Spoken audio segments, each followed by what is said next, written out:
Levered और unlevered को start करने से पहले पहले हम लोग जान लेते हैं कि लीवर क्या होता है. What is the meaning of lever? Actually the lever is external tool और मशीनरी जिसके हेल्प से आप कम एफर्ट दे के ज़्यादा आउटपुट जनरेट कर सकते हैं. जैसे आप यहाँ पर देखिए, with the help of hand pump you can pump the water with your low effort. जैसे सीजर हो गया, अगर कपड़ा आप अगर हाथ से आप फाड़ना चाहे then it will be required huge force, and with the help of scissor वो आप काफी कम एफर्ट में कर सकते हैं. सेम वैसे ही with the help of hammer आप आसानी से कील निकाल सकते हैं. सो ये सब जितने भी टूल्स है, this is called the lever. इसके मदद से आप ज्यादा आउटपुट जनरेट कर सकते हैं विद लो एफर्ट. मैं यहाँ पर लिख देता हूँ. That's the benefit of lever. Let's take one example. A runner is competing with a bike rider. A runner can run at his higher speed 20 kilometer per hour. And जहाँ पर bike rider with the help of bike and the gear available in his bike can easily reach to 40 to 50 kilometer per hour with low effort. And he can also increase the speed by increasing the gear. So that's the benefit of lever. And this bike is not free of cost. इस bike के साथ साथ आपको काफ़ी fix cost भी include होगा, जैसे bike का डिप्रिसिएशन हो गया, बाइक का रिपेयर एंड मेंटेनेंस हो गया, अगर आपने बाइक फाइनेंस किया है देन उसका कॉस्ट हो गया. So you will get the lever but with have some cost. So आपको लीवर्ड एंड अनलीवर्ड का मतलब समझ में आ गया होगा. लीवर्ड का मतलब with the help of tool, machinery और एक्सटर्नल सपोर्ट आप इसे कह सकते हैं, that is levered. And unlevered का मतलब हो गया विदाउट एनी एक्सटर्नल सपोर्ट. यही हो गया दोनों का मतलब. Now let's talk about company point of view. In company leverage को दो भाग में डिवाइड किया गया है. Number one is your operating leverage and number two is financial leverage. Operating leverage means कि you are taking leverage in your day to day operation, जिससे आपका ऑपरेटिंग प्रॉफिट में बेनिफिट मिले. एंड फाइनेंशियल लेवरेज आपने with the help of funding और capital आपने benefit लिया है. आप कैसे ले सकते हैं? जैसे आप खुद का पैसा यूज नहीं करके आप लोन पे आप फंडिंग लेके आपने रिटर्न जनरेट किया, उससे कहते हैं फाइनेंशियल लेवरेज. डोंट वरी, ये एक एक करके हम लोग देखते हैं. First let's go through the operating leverage. Let's discuss the operating leverage. Let's assume कि आपके पास कोई मैन्युफैक्चरिंग यूनिट है, वहाँ पर आप जीन्स मैन्युफैक्चर करते हैं, एंड वहाँ पर जितने भी आपके लेबर है वो लोग हाथ से जीन्स को स्टिच करते हैं. Now you decide that you will take a leverage and आप मशीनरी खरीदेंगे, and with the help of machinery you will stitch the cloth. जैसे पहले रॉ मटेरियल कॉस्ट था 200 rupees per unit and labour cost था 100 rupees. Now you are focusing to reduce the wastage, जिससे आपका raw material cost 180 rupees per unit आ जाए and labour cost 12 rupees 50 पैसा तक आ जाए. इसके लिए आपने मशीनरी खरीदा, एंड जिसके साथ साथ आपको कुछ फिक्स कॉस्ट बियर करना पड़ेगा, जैसे मशीन का डेप्रिसिएशन हो गया, मशीन का ईयरली मेंटेनेंस कॉस्ट हो गया, मशीन का इंश्योरेंस करवाया कि it will protect us from damaging the machinery, and और भी अदर खर्चे हैं. ये फिक्स कॉस्ट ये मशीनरी के साथ साथ आया. यही चीज़ हम लोगों ने यहाँ पर प्लॉट किया है. जैसे आप देख सकते हैं कि सेल्स पर यूनिट मेरा 500 रुपीज़ पर यूनिट है सेल्स का. यहाँ पर डिमांड मैं लिख देता हूँ, दिस इज डिमांड. एंड इसके बाद मेरा वेरिएबल कॉस्ट है raw material and labour cost, मतलब कि मेरा मटेरियल बनाने में कितना खर्चा आ रहा है, मीन्स की डायरेक्ट कॉस्ट. जैसे मेरे यहाँ पर रॉ मटेरियल कॉस्ट है 200, लेबर कॉस्ट है 100 फॉर अनलिबर्ड. एंड जैसे ही मैंने अपने प्लांट में मशीनरी को इंस्टॉल किया तब मेरा लेबर कॉस्ट हुआ 12.15 एंड मेरा रॉ मटेरियल कॉस्ट हो गया 180 due to low wastage. And इससे मेरे को क्या बेनिफिट हुआ, आप यहाँ पर देख सकते हैं कि मेरा contribution margin per unit improve हुआ है फ्रॉम पर 200 to 308. This improvement comes with a cost, that is fixed cost. आप देख सकते हैं कि in fixed cost we have depreciation for machinery, insurance for machinery, repair and maintenance for machine and other cost.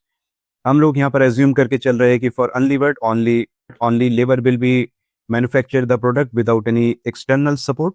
सो यहाँ पर मेरा fix cost कुछ भी नहीं है and this fix cost is unavoidable. मतलब भले ही आप 0 प्रोडक्ट बना रहे हो या 1000 लाख प्रोडक्ट बना रहे हो, this cost will be constant and and bear by the company. जैसे मैं यहाँ पर एग्जांपल दिखाता हूँ, जैसे माय फिक्स कॉस्ट, मैं अगर 0 यूनिट भी बना रहा हूँ then also this cost will implement on me. मैं दिखा देता हूँ इसका कितना कॉस्ट आ रहा है। Some my fix cost, freeze it. देखिए यहाँ पर जैसे मैंने 0 यूनिट बनाया, मैंने कुछ भी प्रोडक्ट नहीं बनाया, then also this will cost me 5500। And अगर मैं 50 यूनिट बना रहा हूँ then also will same same same same and same. So my fixed cost will remain constant and impose on my company whether I produce 0 product or the 1000 product। And आप जितना ज़्यादा production करेंगे ये fix cost उतना कम होता रहेगा। मैं आपको दिखाता हूँ, जैसे फिक्स कॉस्ट पर यूनिट, आपने 0 प्रोडक्शन किया देन आपका fix cost will be same 5500। And अगर आपने 50 का प्रोडक्शन किया देन यू विल सी कि 110 का मेरा आ गया प्रोडक्शन कॉस्ट। जैसे ही आपने और इंक्रीज किया योर प्रोडक्शन, 100 से इंक्रीज किया, देन आप देखिए कि 55 हो गया, और इंक्रीज किया फ्रॉम 200 एंड 1000 में आते आते आप देखिए कि आपका फिक्स कॉस्ट 5.50 हो गया।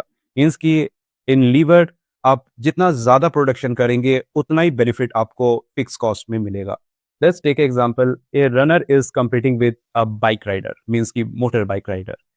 जब रेस ओनली 50 मीटर्स का है, मीन्स की वेरी शॉर्ट डिस्टेंस का रेस, आप वहां पर देखेंगे कि your runner will win the race because bike को स्टार्ट करने में एंड पिकअप लेने में it will take a time. So 50 metre का अगर रेस होगा, your athlete will easily win the race. And जैसे जैसे आप रेस का ट्रैक मतलब इंक्रीज करते रहेंगे, जैसे 200 मीटर कर दिया, देन आप देखेंगे कि the biker will win with a shorter margin. And आप और अपने ट्रैक को इंक्रीज कर दिया, जस्ट टेक एग्जांपल कि 1 किलोमीटर तक, तब आप देखेंगे कि your bike rider win the race with a huge margin. Same ऐसे ही and in production with leverage, आप जितना ज्यादा प्रोडक्शन करेंगे आपको उतना बेनिफिट मिलेगा एंड उतना ही आप अपना ऑपरेटिंग मार्जिन इंक्रीज कर सकते हैं। सो दैट्स वाई आप यहाँ पर भी दे सकते हैं कि योर रिटर्न ऑन इक्विटी, आप अगर कम प्रोडक्शन कर रहे हैं जस्ट लाइक 50 का production, so your ROE will be similar as compare to your unlevered. And आपने कुछ भी प्रोडक्शन नहीं किया then also that will cost you. And आप जैसे जैसे आप अपना प्रोडक्शन इंक्रीज करेंगे then you will see the improvement in return on equity. ये देखिए 56 हो गया, 500 हो गया एंड 1000 में आप देखिए कितना ज़्यादा डिफरेंस हो गया। मीन्स कि आप जितना ज़्यादा आप प्रोडक्शन करेंगे उतना ही आपको बेनिफिट मिलेगा। ऑपरेटिंग लेवरेज को कैलकुलेट करने के लिए we have formula change in operating profit divide by change in sales. मतलब हम लोग देखेंगे कि फ्रॉम 50 टू 100 यूनिट्स में अगर मेरा चेंजेस हो रहा है इन आउटपुट, ऑपरेटिंग लेवरेज को कैलकुलेट करने के लिए we have formula that is change in operating profit divide by change in sales. यहाँ पर हम लोगों ने एग्जाम्पल लिया है 50 टू 100, मीन्स की your output is changing from 50 to 100। तो यहाँ पर मेरा आउटपुट चेंज हो रहा है 100% से। लेट्स सी कि मेरा सेल्स में कितना चेंजेस हो रहा है, divide by 1, that is 100% change in sale. Now let's check कि ऑपरेटिंग प्रॉफिट में क्या चेंजेस हो रहा है, -1, दैट इज 156%। अगर मैं operating change in operating profit को change divide by change in sales से कर दूं तो मेरा आ रहा है 1.56। दैट्स मीन्स कि अगर मैं दैट्स मीन्स अगर मेरा सेल्स 10% से इंक्रीज हो रहा है then my operating profit will increase by, यहाँ पर देखिए, इंक्रीज बाई 16%। एंड साइमल्टेनियसली अगर मेरा सेल्स 10% से अगर डिक्रीज होता है देन आई विल एक्सपीरियंस 16% का decrease in operating profit. And that's volatility will bring the risk for the company. So that's why you will see the ROE will high as compared to your unlevered. This is your operating lever case. Now let's move to financial leverage. Financial leverage का मतलब using other capital to generate return either in form of loan or in form of other borrowing.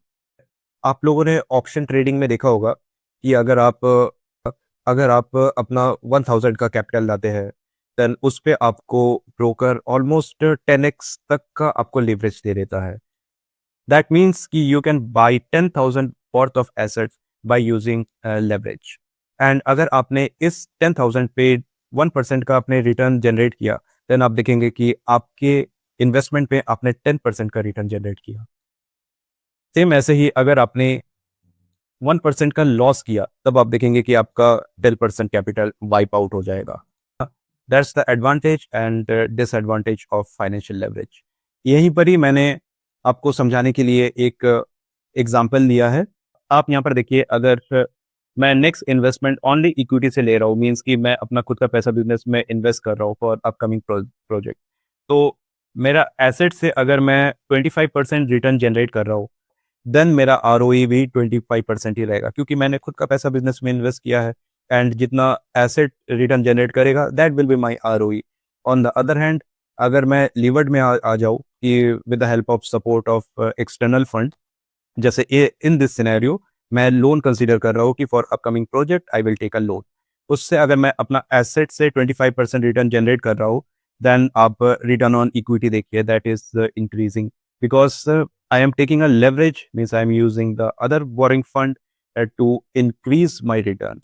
And मैंने ये return increase कैसे किया? With the help of leverage, and this leverage will come with a fixed cost. आप देख सकते हैं कि interest cost, and this is my fixed cost, and also this is my financial obligation. And अगर मैं इसको pay नहीं करूँगा, that will result in solvency and liquidation of my company.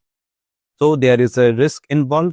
आप यहाँ पर देख सकते हैं कि अगर मेरा रिटर्न अच्छा खासा रहा, then I am generating very good return. And अगर जैसे ही मेरा रिटर्न कम होने लगा, तो आप इसमें फ्लक्चुएशन देख सकते हैं कि मेरा अगर 10% का रहा रिटर्न रहा, तो R will be same for both the scenario. अगर मेरा रिटर्न 5% का रहा रिटर्न ऑन एसेट, तो आप देख सकते हैं कि जैसे जैसे अपना लीवर इंक्रीज करेंगे, that will affect your R. And अगर मैं सिनेरियो लूँ कि अगर -5% का रिटर्न जनरेट हुआ, नाउ लेट्स सी कि अब आपका जितना लिवरेज रहेगा debt to equity. Now let's मैं यहाँ पर डेट टू इक्विटी कैलकुलेट करके दिखाता हूँ, डिवाइड बाई इक्विटी। तो आप देखिए कि जैसे जैसे मैंने अपना डेट इंक्रीज किया, वैसे वैसे मेरा रिस्क भी इंक्रीज हुआ। That's why that is risk in leverage, that's the financial leverage.